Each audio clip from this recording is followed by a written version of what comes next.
कहानी शुरू होती है खूबसूरत कैरेबियन सी से। डॉक्टर जूलिया, उसका पति टॉम, बेटा बैन और बेटी केजी अपनी यॉट पर छुट्टियां मना रहे हैं। सब कुछ बिल्कुल सही था।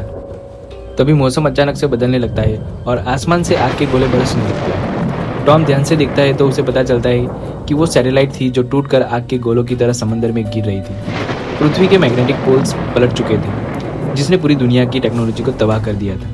फिर अचानक समंदर में एक भयंकर तूफान आता है और उनकी बोट पलट जाती है।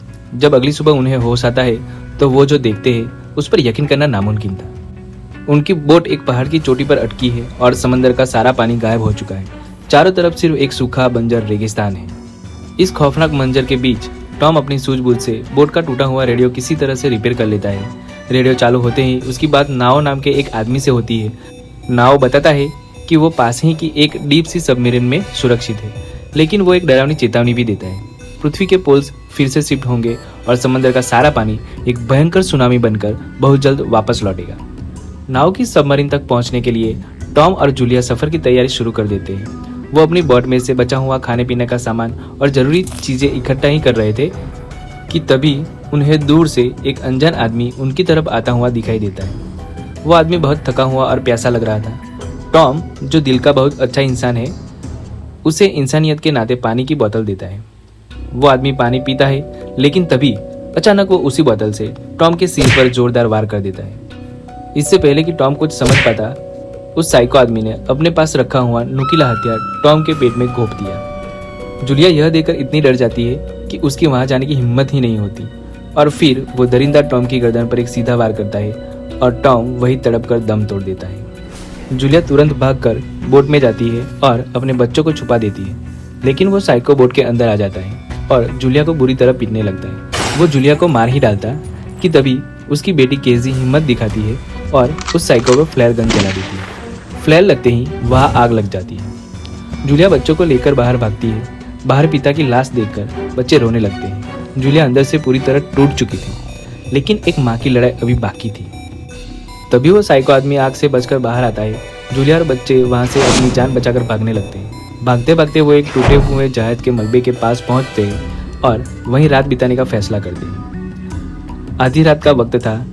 केजी बाहर निकलती है, लेकिन वो साइको अभी भी उनका पीछा कर रहा था। वो अंधेरे में केजी को मारने ही वाला था कि तभी जूलिया एक शेरनी की तरह पीछे से आती है और उस पर चाकू से जोरदार वार करके उसे वहीं मौत के घाट उतार देती है।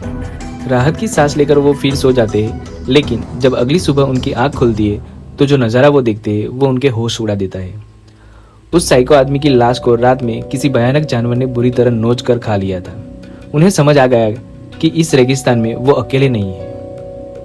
वो वहां से आगे निकलते हैं और रास्ते में उन्हें टूटी हुई प्लास्टिक की कुर्सियां मिलती है। उसी से वो एक छोटा सा शेल्टर बनाते हैं और आराम करते हैं। लेकिन अगली सुबह बहुत जल्दी जब वो उठते हैं तो दूर से रेत उड़ती हुई दिखाई देती है। आदमखोर क्रैब्स का एक विशाल झुंड बड़ी तेजी से उनकी तरफ बढ़ रहा था।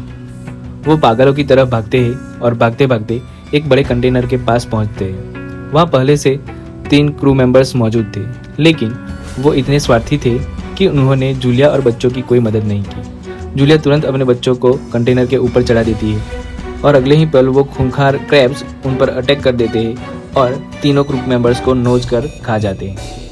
जब केकड़े वहाँ से चले जाते हैं तब जूलिया सारे कंटेनर्स चेक करती है। उनकी किस्मत अच्छी थी।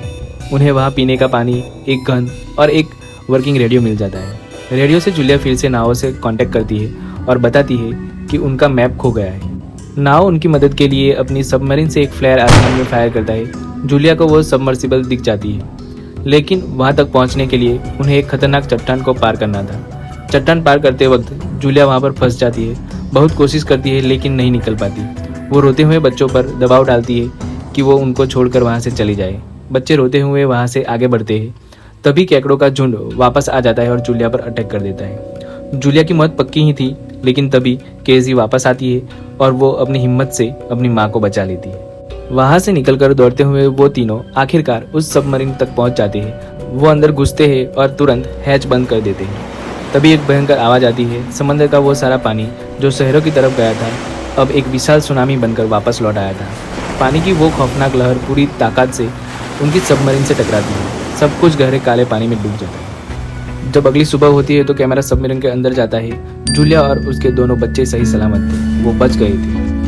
तो दोस्तों, इस रोंगटे खड़े कर देने वाले सर्वाइवल के साथ इस मूवी की कहानी खत्म होती है। यह फिल्म दिखाती है कि एक माँ अपने बच्चों को बचाने के लिए कुदरत और इंसानी हैवानियत दोनों से लड़ सकती है। आपको जूलिया की यह हिम्मत कैसी लगी? क्या टॉम की इंसानियत ही उसकी सबसे बड़ी गलती थी? कमेंट करके जरूर बताइएगा। अगर आपको ये वीडियो पसंद आए तो वीडियो को लाइक करें और अपने दोस्तों के साथ शेयर करें। चैनल को सब्सक्राइब करके बेल आइकन दबाना बिल्कुल ना भूलें। मिलते हैं आपसे अगली ऐसी ही ज़बरदस्त कहानी के साथ। Bye bye.